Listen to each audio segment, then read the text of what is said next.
Hi friends, welcome to my channel.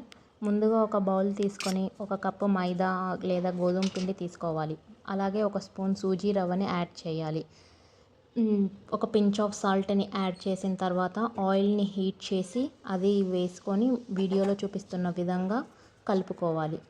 పిండి అనేది బాగా కలుపుకున్న తర్వాత మెత్తగా సెమీ సాఫ్ట్గా డఫ్గా కలుపుకోవాలి. ఇలా కలుపుకున్న ఈ పిండిని వీడియోలో చూపిస్తున్న విధంగా కలుపుకోవాలండి. ఆ తర్వాత ఒక 15 నిమిషాల తర్వాత ఇలా చిన్న చిన్న బాల్స్ లాగా చేసుకోవాలి. చిన్న చిన్న బాల్స్ లాగా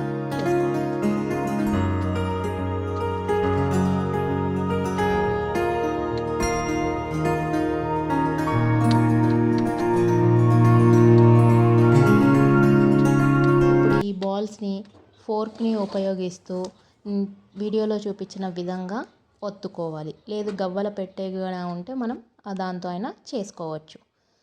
తర్వాత సరిపడా ఆయిల్ని ప్యాన్లో వేసుకొని హీట్ అయిన తర్వాత బాగా గవ్వలు వేసుకొని బాగా వేయించుకోవాలి. డీప్ ఫ్రై లాగా చేసుకోవాలి. ఇలా వీడియోలో చూపిస్తున్న విధంగా బాగా వేయించుకోవాలి. ఇలా వేయించుకున్న ఈ గవ్వల్ని ఒక ప్లేట్లోకి కానీ లేదా బౌల్లోకి కానీ ట్రాన్స్ఫర్ చేసుకోవచ్చు. తర్వాత ఒక ప్యాన్ తీసుకొని అందులో 1/2 కప్ జాగరి బెల్లం తీసుకోవాలి. అలాగే 1/2 కప్పు వాటర్ తీసుకోవాలి. ఇలా బాగా మరిగించాలి.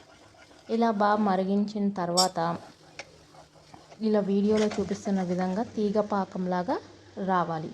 తీగపాకం వచ్చిన తర్వాత మనం డీప్ ఫ్రై చేసుకున్న గవ్వల్ని యాడ్ చేసుకొని బాగా కలుపుకోవాలి. ఇలా కొంచెం సేపు రెస్ట్ ఇచ్చిన తర్వాత చూస్తే ఎంతో ఈజీ అండ్ టేస్టీ గవ్వలు రెడీ. Thank you.